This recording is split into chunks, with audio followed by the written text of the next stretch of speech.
It's Friday, Feedback Friday, the feedbackiest day of the week. Ha, wow, don't try to sing when I'm distracted. Wow, Cthulhu's had a week. I've had a week too. This is a 5 cups of coffee day. I've got my Galactus shirt on. It's mood, but it is not because of the feedback to this week. Traffic was down this week because it's the dead of summer, but the quality of comments was awesome. I was so happy, especially Manly Monday. I have copy pasted a ton of comments and I'm going to read and comment to them. A lot of questions about statistics and research and all that stuff, which nom nom nom nom nom. I love devour worlds like Galactus. Okay.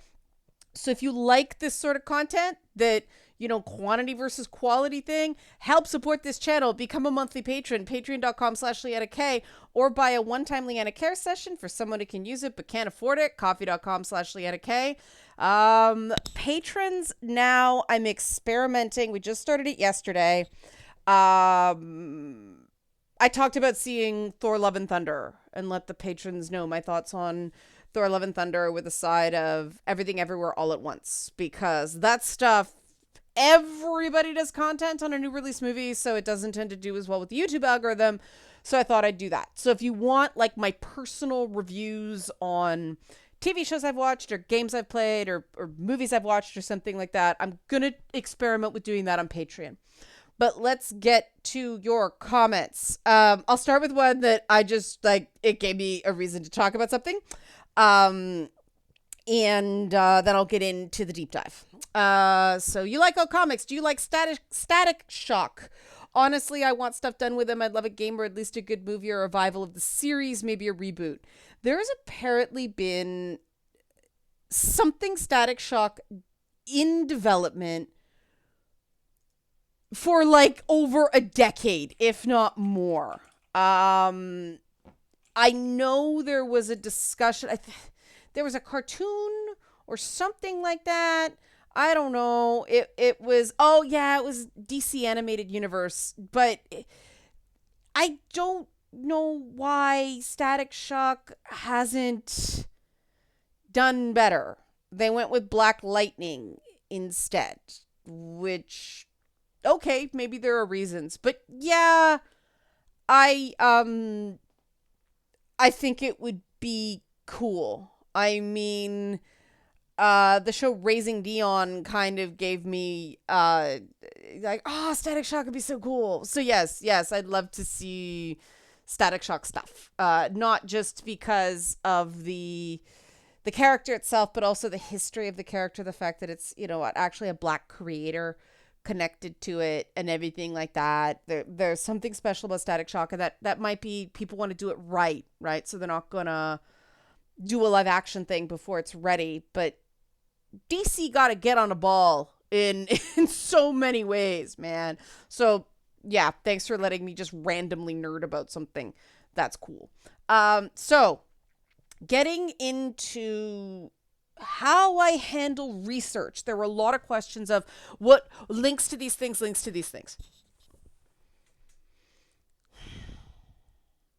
I'm open to changing my ways on this, which is why I'm talking about it. Because what I do is I cite consensus.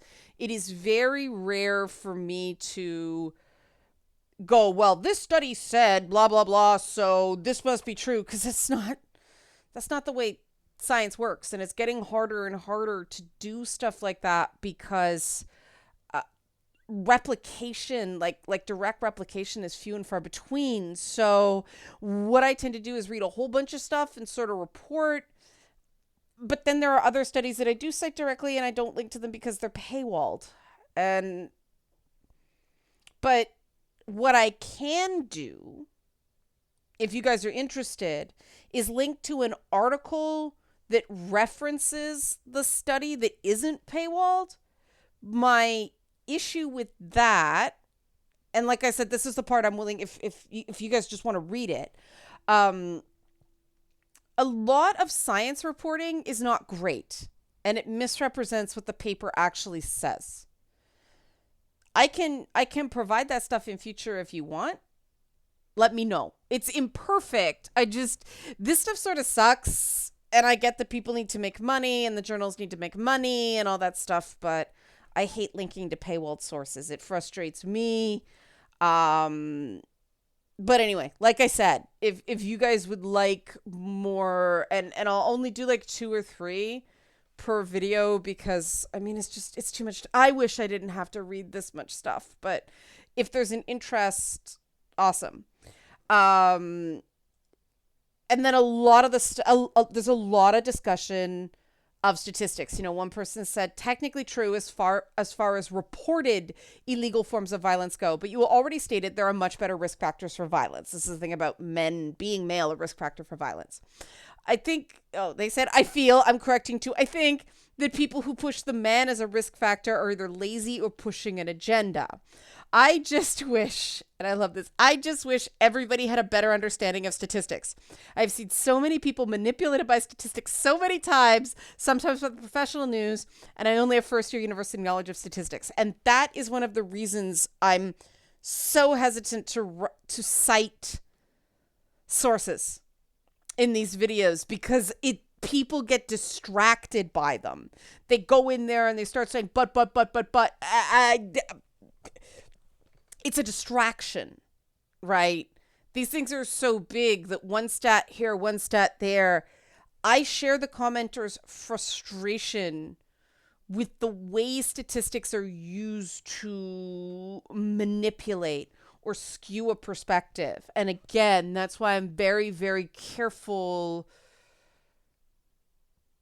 that way. All right. Another comment on statistics angers me is that the statistics are clear that men are more likely to be the victims of violence. But the kind of people who would like to believe being a man makes one a risk factor for violence would never contemplate that being a man makes one more vulnerable. What I've witnessed is a great many people refuse to believe it. Of course, women are at a greater risk from those brutish men. To the extent that some might contemplate it, it undergoes some sort of weird mental equivalence where it's okay because men are doing it to themselves. The women are more likely to be victims of violence, like a statistic so known that no one needs to provide citation, let alone prove it's true. And this is one of those things where I push back really hard on the whole overly simplistic definition of man and women, right? Because if it is just description of meat, right? Like adult human male, adult human female, where does I'd never hit a woman come from? Not I'd never hit a person. I'd never hit a woman. We put these value judgments on these states that are much more, than a watermelon is a greenish round object with pink stuff and seeds in the middle. Oh, but a seedless watermelon, right? Like, I talk about how sick I am about arguments of definition, and that's why I think that those arguments get away from the important contextual baggage that we all carry around. That yes, maybe part of the reason that men are more likely to be victims of violence as well as the perpetrators of violence is we have this don't hit women thing in our society instead of don't hit people. Right? Just saying. And that's why I push back on these reductive things, because these things are charged. And if we don't challenge them, we don't improve things for everyone, right? I like to not make assumptions if I can help it. Another thing about statistics, one thing that's important in analyzing risk factors is being specific about relative versus absolute risk. And well said, commenter, I wish I'd thought to bring that up.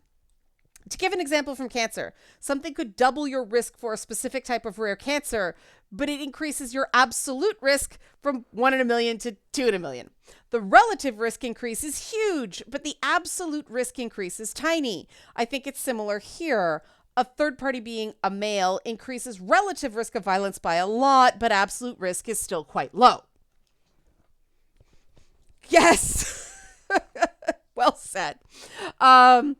I think the comment continues here. This might be, from what I understand, the main things that testosterone does behaviorally is to increase sensitivity to status signals and increase tolerance for risk taking.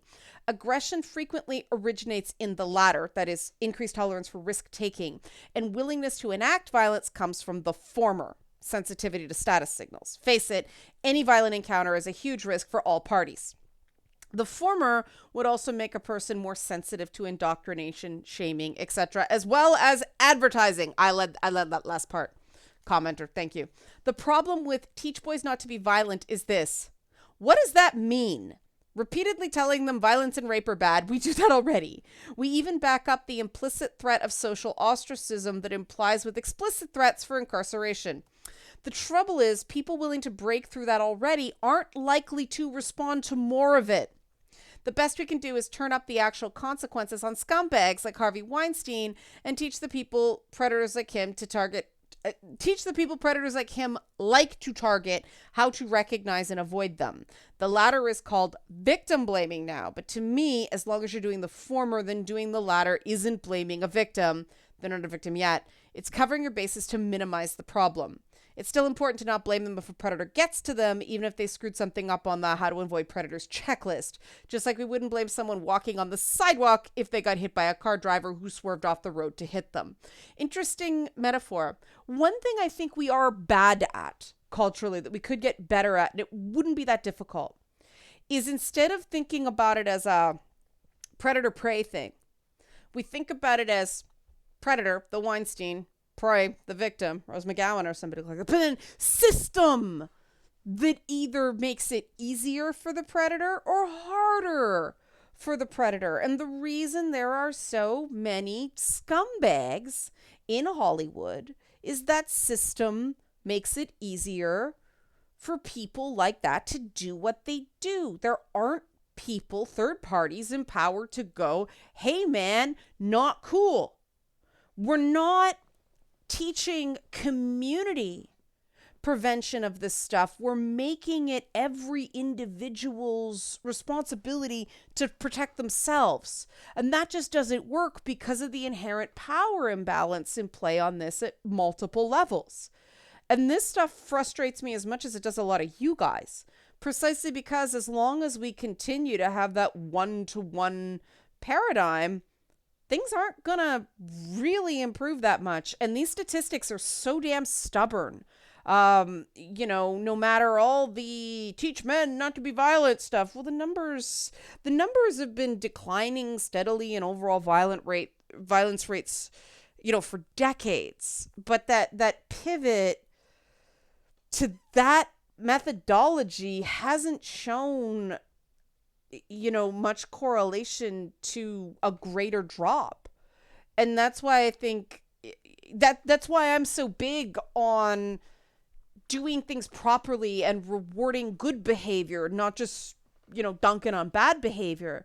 Because I do think that, like the commenter said, truly bad actors, bad people are not deterred the same way by the threat of punishment. They either think they're not going to get caught, or they think they're going to be able to weasel out of punishment. And so the only thing left is to actively reward good behavior and normalize good behavior instead of spending so much time trying to combat the bad, that the bad seems like sort of the natural state of being that we have to train people out of. It's the whole Clockwork Orange thing, right? So, great comment. Another comment. People who didn't grow up in environments with desperate people prone to violence don't understand what living in places like bad neighborhoods is like. I'm avoiding a word that I think there's nothing wrong with the word, but I get in trouble because I'm a white person for using this word, even though I grew up in one. The population in these areas has a higher tendency toward risk-taking behavior, including violence, as they live in a higher risk environment. That appetite for risk stays for life. This is a systemic class divide, risk appetite. I am sure this is a significant source of conflicts you have had with wealthier peers in life. It's not just risk appetite. It's which risks you have an appetite for. And this is really interesting to me because you guys might notice I have a much greater tolerance for conflict, direct conflict, than a lot of people who are raised more upper middle class to wealthy. It's the Oscar Wilde thing. You go too far, right? Because that was how I navigated. If somebody's trying to stab you in the back, you confront them in the front. I actually think that's better because it solves problems more directly. But it's this didn't read my nonverbal cues thing that I take a lot of shit for questioning. But I grew up, what's a nonverbal cue? There's no such thing as a nonverbal cue. Get out of my face. That's your cue. And I actually had a thing this week, you may have seen on Twitter, where somebody was going, somebody connected to J.K. Rowling, but we must know which spaces are safe for women where men can't follow. And I was like, here's where men can't follow. When you tell said man, stop following me. And this idea that somehow that direct confrontation puts you more at risk instead of less at risk is something I don't understand. But that's a class thing.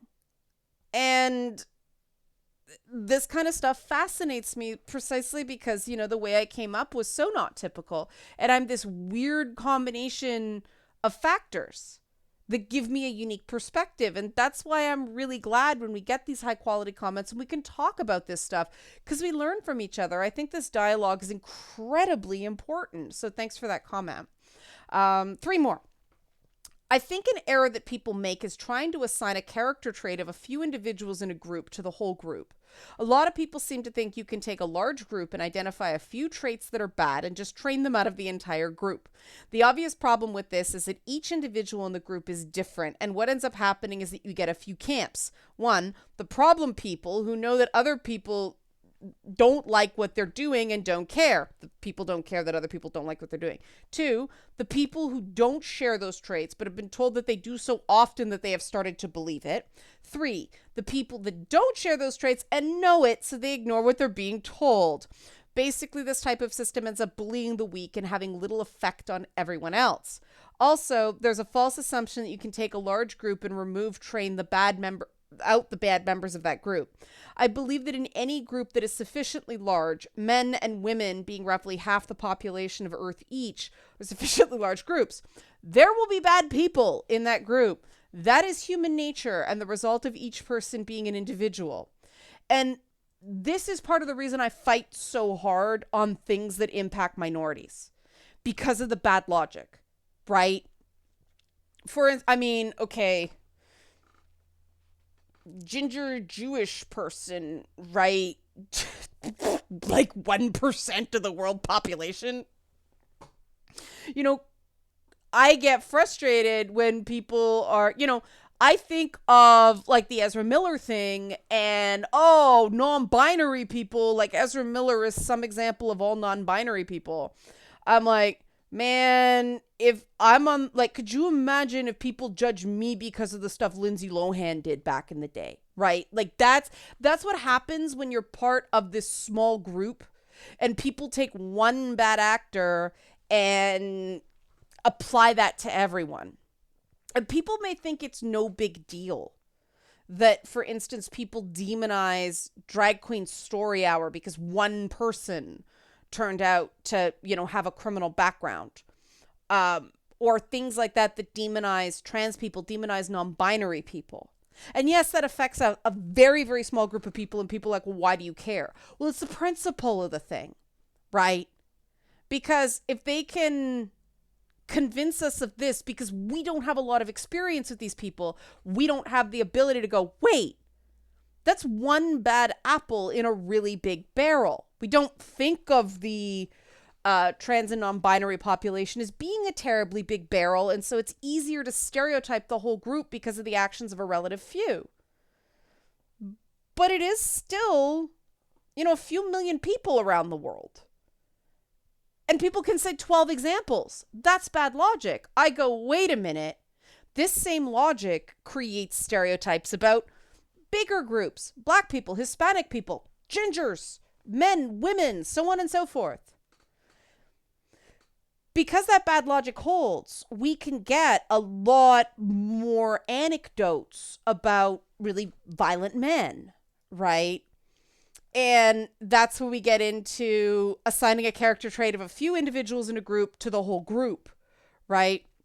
And the problem with that, and that's, another way of talking about, I want to get the wording right again, relative versus absolute risk.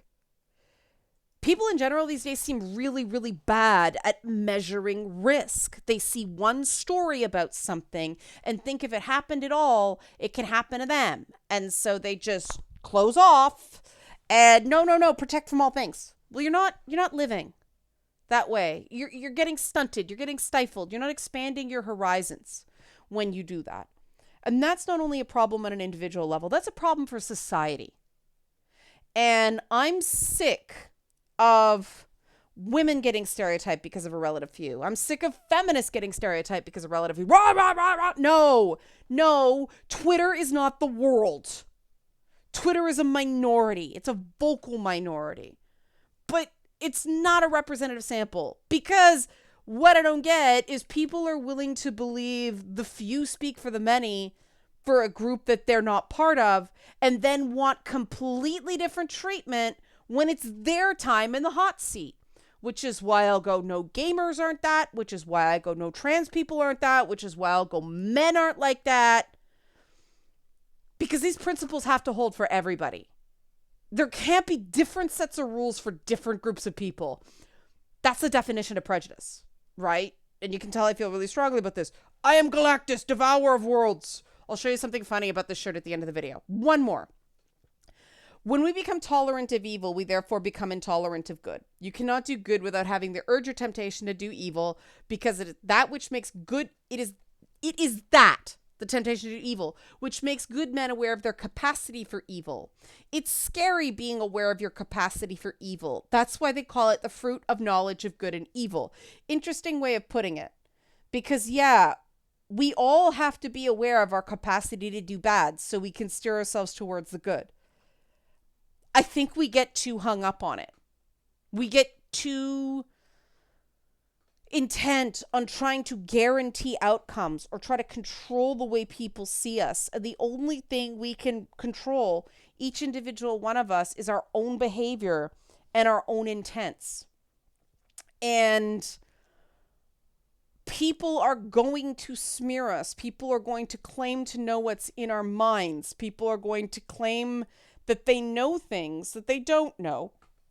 They just assume or suspect. And I wish people would get better at distinguishing between what they feel, what they think, what they know, and what they can prove. Right? And that again is why I'll stand up for relatively small minorities. I'll stand up for the principle on something when it's not that important, because I want to be able to have that principle stand when it does, when it affects a much larger group of people. Get it? All right, now I'm going to show you this funny thing about this shirt, because this is my Galactus shirt. I love this shirt, but here it is. It's like Galactus, and there's like the Marvel Zombie Fantastic Four in the bottom. I actually bought this shirt because of the thing. Shoot, everything's inverted there. I love the thing. The thing's down here. There's the thing. But you'll notice where Silver Surfer is on this shirt. So when I stand this way, you can't see Silver Surfer. Calling attention to Silver Surfer might get me demonetized on YouTube. And this is a metaphor for big picture details and how we can get stuck in all of them. And it's very important to remember that the big picture does not give you permission to neglect details. And inconvenient details don't get neglected just because they're in an inconvenient place. Did you like that little parable using my t-shirt? I hope you did. A little levity at the end of the week. Help support this channel. Become a monthly patron, patreon.com/LeannaK, or buy a one-time Leanna Care session for someone who could use it and can't afford it. Coffee.com/LeannaK. Thanks for watching. Thanks for your feedback, and have a great weekend.